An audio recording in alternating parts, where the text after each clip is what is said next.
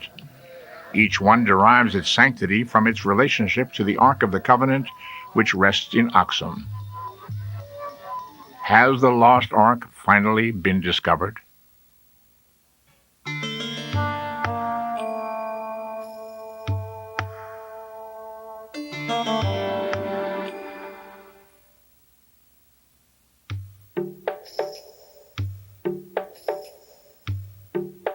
Whether or not the rest of the world believes it, Ethiopians are convinced, as they have been for centuries, that the one true Ark of the Covenant is in this small chapel in Axum.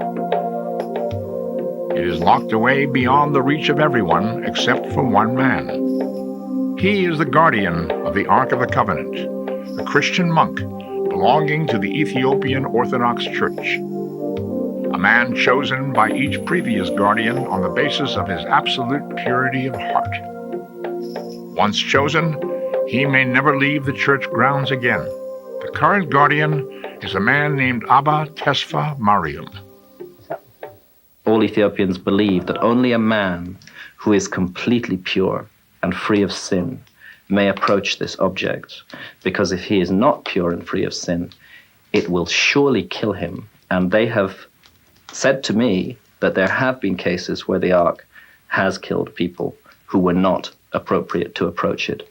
What you have to understand is that this object is the center of religious faith in this country. About it clings an aura of enormous power and danger, the power of God. It's not something to be messed around or fooled about with. It's not some kind of tourist attraction. This object is believed by the Ethiopians, as it was in Old Testament times, to be God himself, the seat of the presence of God. And that's why only one man goes in to see it. No photographs have ever been taken of the Ark in Axum, nor are they ever likely to be. But the description seems to match that from the Bible. He describes the Ark, he's willing to describe it, as a golden box carried on gold-carrying poles. He describes the dimensions of it with physical gestures. Most of all, he says that it is an object of pure terror. He says that the first time that he went in before the Ark of the Covenant in the sanctuary chapel, he trembled with fear. I asked him, why did you tremble with fear? He said, because the Ark is a thing of fire. This man is describing a real experience for him. The truth of his words come across in his manner when he speaks. Hancock believes that he has found the Ark, but proving it beyond a reasonable doubt may be impossible.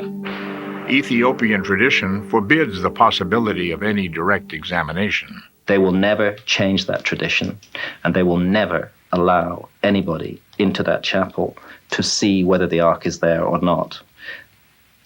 It would be a very dangerous mistake for anybody to try to break in, because that person would almost certainly be killed by the Ethiopians. There isn't only, it's not just a matter of one monk. He, of course, is the only man who goes in to see the Ark. But in the monastic complex in Axum, there's a permanent detachment of heavily armed men who are always there and make absolutely certain that there is no breach of security in this area. What Mr. Hancock has done is fascinating, it's interesting.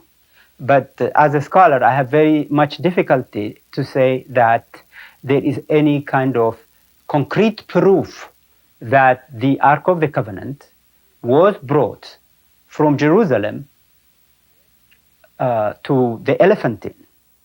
The circumstantial evidence suggests absolutely that the Ark of the Covenant is in Ethiopia. And after all, if I have a cold, I don't need to see the virus that causes the cold to know I've got a cold. The symptoms are enough to tell me what's wrong with me.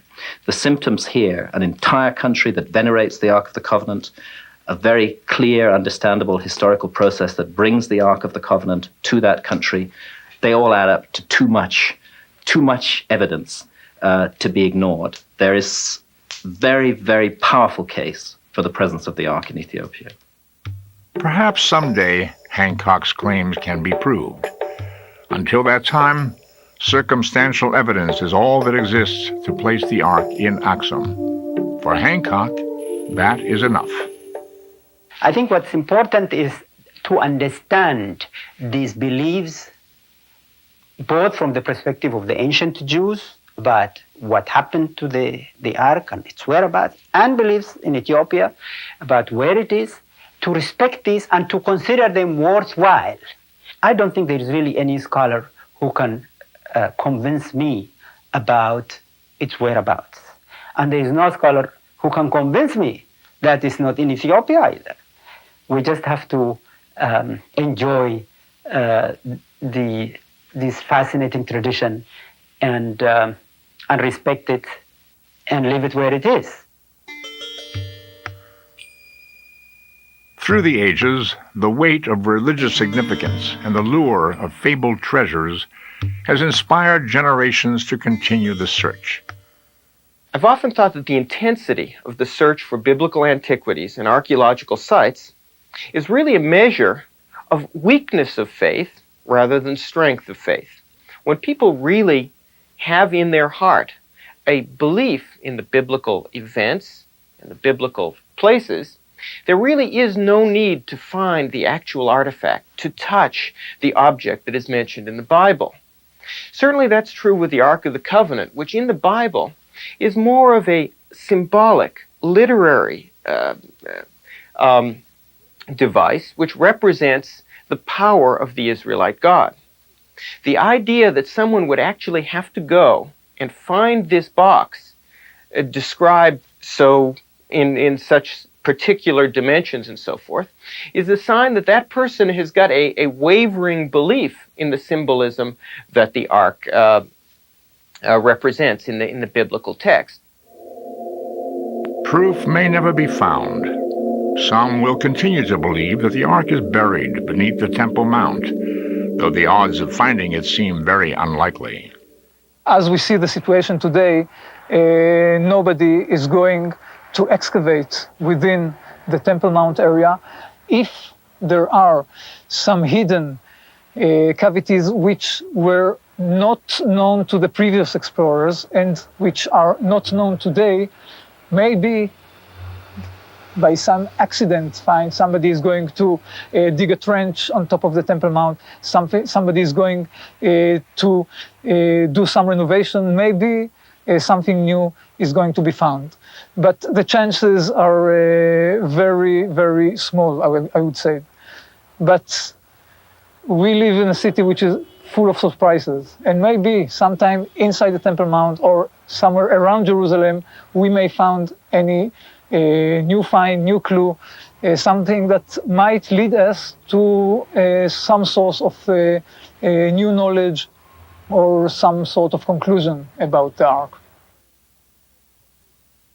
Why do people keep on looking for the Ark? Because it's such a magical object, and it probably was a very fantastic object as well. And again, I mean, I think for all of us in the modern times, you have to think of the movie and the fantastic descriptions that you have there, and to get an idea of what it might have been and what it could be if it still existed. Of course, you can't. There's no way of proving that, and until you can see the process or parts of the Ark, we're basically, you can say whatever you want, whether it's in Ethiopia or in a U.S. Army warehouse. But again, for the most part, it's all within the realms of fantastic pseudoscience.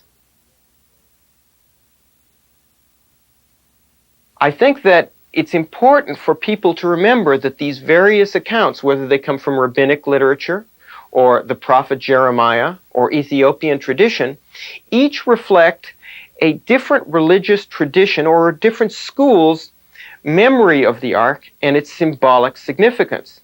And where it ended up, that is, in Mount Nebo looking over to the Holy Land, in Jerusalem itself, or in a distant place like Ethiopia, each reflects more an idea of what happened to the holiness of the first temple than the actual location of the Ark of the Covenant.